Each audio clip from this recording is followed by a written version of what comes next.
નમસ્કાર. રાજકોટમાં મોરારી બાપુની કથા ચાલુ છે. કથાની અંદર આપણા ગુજરાતના રાજ્યપાલ આચાર્ય દેવવ્રત આવ્યા હતા. કથાની અંદર એણે પ્રવચન આપેલું છે, ખૂબ સરસ પ્રવચન. ઘણા બધા પ્રવચન આપે, સારા પ્રવચન આપે છે, પણ પર્યાવરણ વિશે પ્રવચન આપેલું હતું. शहरों में आजकल आप रोज अखबार में पढ़ते हैं, हवा लेने लायक नहीं बची है, मास्क लगाए घूम रहे हैं लोग, क्योंकि वायु देवता नाराज कर दिया हमने. કે પર્યાવરણ બચાવવું ખૂબ જ જરૂરી છે. કે ગ્લોબલ વોર્મિંગ જે છે એ આખા વર્લ્ડની એક મોટી એક બીમારી છે. જો પર્યાવરણ બચાવશું તો આ પર્યાવરણ હશે તો આપણે બચીશું. આ બધી સારા બધા વ્યક્તિ હોય છે, સારું પ્રવચન આપે છે. મોરારી બાપુ સારું પ્રવચન આપે છે, રાજ્યપાલે સારું પ્રવચન આપે. નરેન્દ્રભાઈ મોદી વડાપ્રધાન દેશના એ પણ આહવાન કરે છે આ પર્યાવરણ માટે, અને ખૂબ જ અલગ અલગ જગ્યાએ અલગ અલગ બધા કાર્યક્રમ પર્યાવરણ વિશે ગ્લોબલ વોર્મિંગના થતા હોય છે ભારતભરની, દુનિયાભરની અંદર. એમાં આપણા ગામમાં પણ થતા હોય છે. કથા દરમિયાન આચાર્ય દેવવ્રત આવ્યા, રાજ્યપાલ કથા દરમિયાન પૂજ્ય બાપુની વાતચીત કરી પર્યાવરણ વિશે, ગ્લોબલ વોર્મિંગ બચાવવાનું. વાયુદેવ રીઝાઈ ગયા છે, એને મનાવવાના છે. એને મનાવવા માટે આપણે શું કરશું? સારા વ્યક્તિઓ સારું પ્રવચન કરે છે, એ લોકોને સૂચન આપે છે, છતાં પણ આપણે સમજી શકતા નથી. પર્યાવરણ બચાવવા માટે આપણે જે કંઈ કાર્ય કરતા હોય તો આપણા ગામથી આપણે શરૂઆત કરવી પડે. જેવી રીતના આજે આપણે પાણીની બોટલ વેચાતી મળે છે, એવી રીતના એક સમય આવશે ત્યારે ઓક્સિજન આપણે વેચાતા લેવો પડશે. નાના ગામની અંદર પણ, નાના ગામડાની અંદર પણ. સમય દૂર નથી, પણ જો આપણે જાગૃતતા આવે શહેરની અંદર, એટલે શહેરમાં જાગૃતતા લાવવા માટે હું મહુવા શહેરનો છું, મારું ગામ મહુવા છે. ઘણા સમયથી હું જોઉં છું મહુવા શહેરની અંદર આપણા શહેરમાં પણ પ્રદૂષણ ઘણું બધું ખરાબ થઈ રહ્યું છે. આ ઘણા વર્ષથી હું જોઈ રહ્યો છું, એટલે આ ચર્ચા કરી રહ્યો છું કે આજે પૂજ્ય બાપુની કથામાં જો રાજ્યપાલ જો આવી ચર્ચા કરી શકતા હોય કે પર્યાવરણ બચાવો, પ્રદૂષણ જ વધી ગયું છે, વાયુ ખરાબ થઈ ગયું છે, ઓક્સિજનની અંદર ઝેર ભળી ગયું છે, આવનારી પેઢીને નુકસાન કરશે, તો આપણે પણ આપણા ગામ માટે થઈને આજે વાયુ પ્રદૂષણ જે છે, જે સવારે મોર્નિંગમાં હું જોઉં છું, વહેલા સવારે ઊભો થાવ કસરત કરવા જવા માટે, એટલે ગામમાંથી નીકળીએ ગાડી લઈને, એટલે કચરાના ઢગલા સળગતા હોય છે.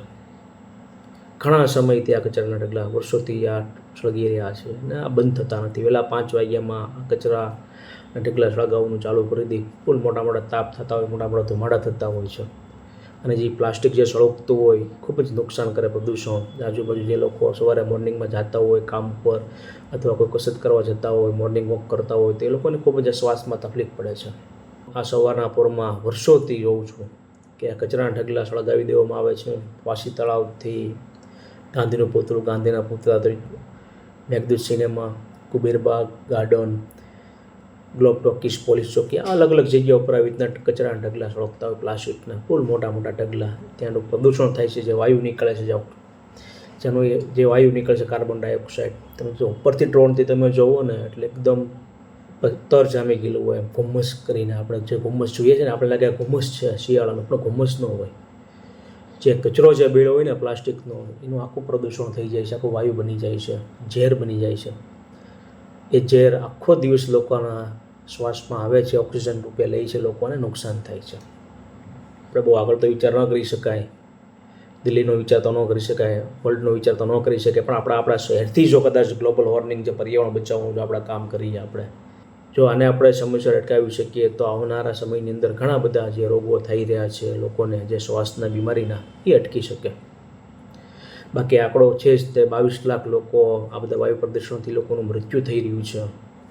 આ ઘણો બધો આંકડો છે, છતાં આપણે સમજી શકતા નથી. પણ આપણા ગામથી આપણે શરૂઆત કરીએ. અને તમે પણ જો વહેલા સવારે ઉઠતા હોય તો આ તમને એક ચલચિત્ર જોવા મળશે. વહેલા સવારના 5 વાગે, 5 થી 6 આસપાસ મહુવાની અંદર અલગ અલગ જગ્યાએ, અલગ અલગ ઇલાકાની અંદર આ કચરાના ઢગલા, પ્લાસ્ટિકના જે થર હોય સળગતા હોય છે. અને જો ફોટા પાડ્યા હોય અને વાયરલ કર્યા હોય તો 2-5 દી લગીને બધા વાયરલ ફોટો જોવે અને આમથી વોટ્સઅપમાં ફેરવા કરે, પછી આપણે ભૂલી જશું. પણ એક સાક્ષી રૂપે કે હું સવારના વહેલો જાગું છું, મેં કચરાના ઢગલા જોયેલા છે. શું કામ તમે કચરાના ઢગલા સળગાવો છો? ઘણી બધી મેં પૂછ્યું અમને પણ, જે આ જે કચરાના ઢગલા હોય છે અમે નથી સળગાવતા, અમને અધિકારી કહે છે. એટલે કયા અધિકારી કહેતા છે, કયા નેતા કહેતા છે, એ આપણને ખ્યાલ ખબર નથી. પણ મહુવા નગરપાલિકાની એક જવાબદારી આવે છે. જો પૂજ્ય મોરારી બાપુની કથાની અંદર, રાજકોટની અંદર રાજ્યપાલ જો કહી શકતા હોય કે પર્યાવરણ પ્રદૂષણ વિશે, તો આપણે ખૂબ જ આગળ આવવું પડશે.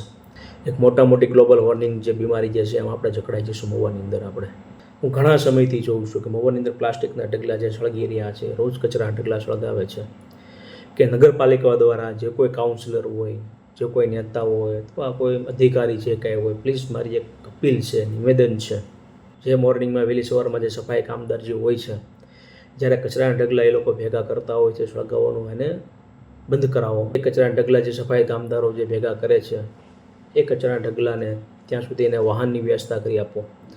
એ વાહન દ્વારા, ડમ્પર દ્વારા, ટ્રેક્ટર દ્વારા કમ્પોસ્ટ સુધી પહોંચાડી દઈએ. તો આ જો કચરો જો કમ્પોસ્ટ સુધી પહોંચે તો ગામની અંદર જે કચરો બળતો હોય, ઘણો બધો કચરો બળતો બંધ થઈ જાય અને પ્રદૂષણ જે થતું હોય એ અટકે. એટલે પ્લીઝ મારી રિક્વેસ્ટ છે મહુવા નગરપાલિકાને, બધા કાઉન્સિલર જે નેતાઓ જે છે બધા મહુવાના બધા ટોપ 10 બધા મનની વાતમાંથી થોડાક બહાર આવો અને આપણા જે ગામની મનની વાત જે છે ને પ્રદૂષણની સવારે મોર્નિંગની અંદર જે લોકો હેરાન થઈ રહ્યા છે અને ઘણી બધી બીમારીઓ થાય, યાદ રાખજો, પુષ્કળ બીમારીઓ થાય છે. જે શ્વાસ લઈ છે, કાર્બન ડાયોક્સાઇડ જે ઝેરી વાયુ જે ઉત્પન્ન થાય છે પ્લાસ્ટિકમાંથી, એ આખા ગામમાં ફરે છે બજારની અંદર, અને એ વાયુ જે લોકો લે છે એનાથી ઘણા બધા અલગ અલગ બધા એને પ્રોબ્લેમો થાય છે, બીમારીઓ થાય છે. એટલે પ્લીઝ મારી અપીલ છે મહુવાના અધિકારીઓને અને નેતાઓને, પ્લીઝ, અને સારા સંગઠનોને અને સારા વ્યક્તિઓને, જે ટોપ 10 જે વ્યક્તિ છે મહુવાના સારા વ્યક્તિને મારી નમ્ર અપીલ છે કે મોરારી બાપુની કથાની અંદર જો ગુજરાતના રાજ્યપાલ આચાર્ય દેવવ્રતજી જો આહવાન કરતા હોય, જે વાયુદેવ જે નારાજ થઈ ગયા છે, એને જે નારાજ થઈ ગયા છે એને આપણે રીઝવાનું કામ કરવાનું છે, એને આપણે બોલાવવાના છે, આપણે પ્રદૂષણ મુક્ત મહુવા બનાવવાનું છે. એટલે આપણી જવાબદારી આવે છે, આ જવાબદારી નગરપાલિકાની આવે છે, આ જવાબદારી આપણી લોકશાહીની આવે છે, આ જવાબદારી નેતાઓની આવે છે, આ જવાબદારી ટોપ 10 લોકો હોય છે મહુવાને એમની જવાબદારી આવે છે. એક રિક્વેસ્ટ છે કે સવારના પરમાં જે કચરો સળગે છે એ સળગવાનો જો પ્લાસ્ટિક એ કચરાના ઢગલાને કોઈ પણ વાહન દ્વારા અથવા ભેગો કરી અને કમ્પોસ્ટ સુધી પહોંચાડે. જો આ બધું શક્ય બને તો આપણું મહુવાનું જે પર્યાવરણ હશે એ બચશે, અને મહુવાનું પર્યાવરણ બચશે એટલે આવનારી પેઢીઓ બચશે, આવનારી પેઢી બચશે એટલે આપણું ભારત બચશે. આભાર, થેન્ક યુ. જય જવાન, જય કિસાન, વંદે માતરમ, ભારત માતા કી જય. આ હતી મારા મનની વાત. હવે આપ સૌ તમારા મનની વાત તમારા નેતા સુધી પહોંચાડો